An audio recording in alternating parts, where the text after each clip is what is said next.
What do you call a guy with no shins?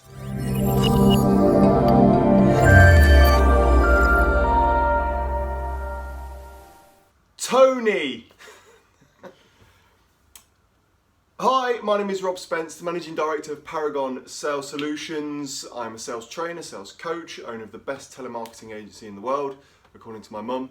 And this is this week's sales snippet. As with all of our sales snippets, these are a nice 3 to 4 to 5 minute long short little sales training video full of hints, tips, advice to help you sell more.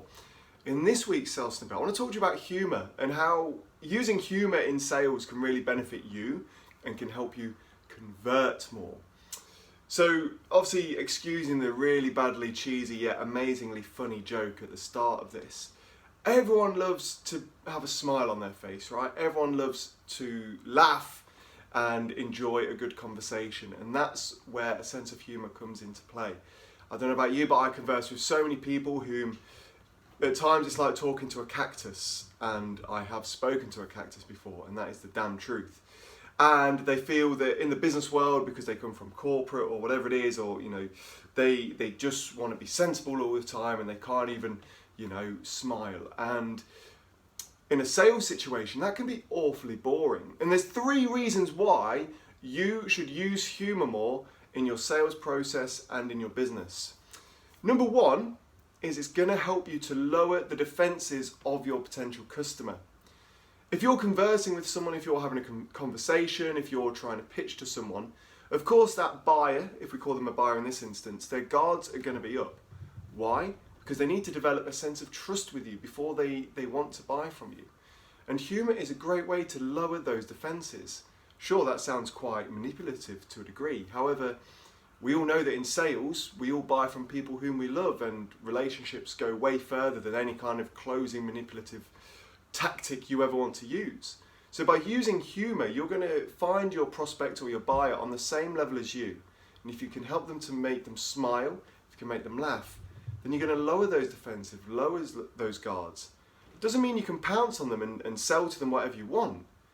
But by lowering their defences, you get the chance to ask them lots of great questions about what it is exactly they are looking for. And if you can do that, of course, you and I both know, you can just find it so easy to find the right solution to their problem. That's all that selling is. A word of warning, and this goes for all of the tips here.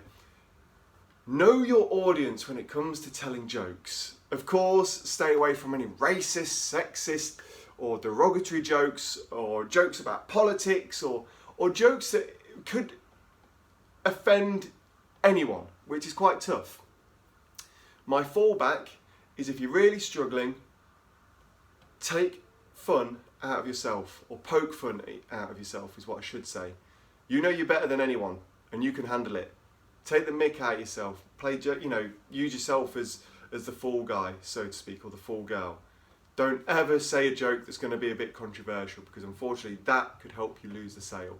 But don't be scared. Crack a few jokes. Use a bit of wordplay.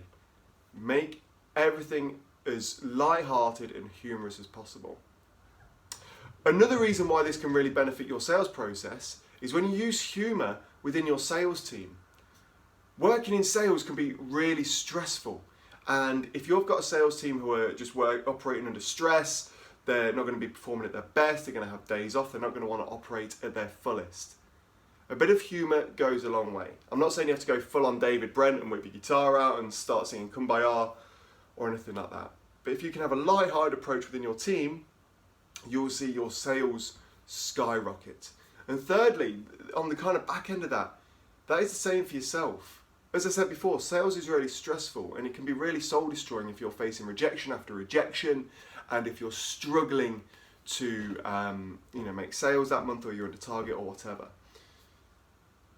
If you can bring humour into that situation and have a bit more of a light-hearted approach, your mental health and your well-being is going to benefit greatly. And if that is the case, your sales will increase. If you can operate at your best, your sales will be at their best, and so on and so forth. So don't ever be afraid to poke fun out of yourself. Jesus Christ, you're a salesperson. There's lots of jokes you can take the mick out yourself for being a salesperson for. Look at me, I've got big ears. I can always bring those into the equation. I used to be a naked butler. I can bring that into the equation if the mood is right. Not literally, I wouldn't just whip my top off or anything. But I can poke fun at that, you know. Look for those things that you can poke fun at and have a bit of humour without offending anyone, and you will see your business relationships, your sales conversions, and your likability go through the roof. So, as always, my email box is open. Am I wrong? Should we always be strict and stern and not have a sense of humour, and should everything be taken seriously? Or should we poke fun at ourselves? Should we poke fun at the sales process? Should we have a bit of a laugh, a bit of humour when it comes to sales and business? I don't know, drop me an email. My email address is below, rob@paragonsalesolutions.co.uk.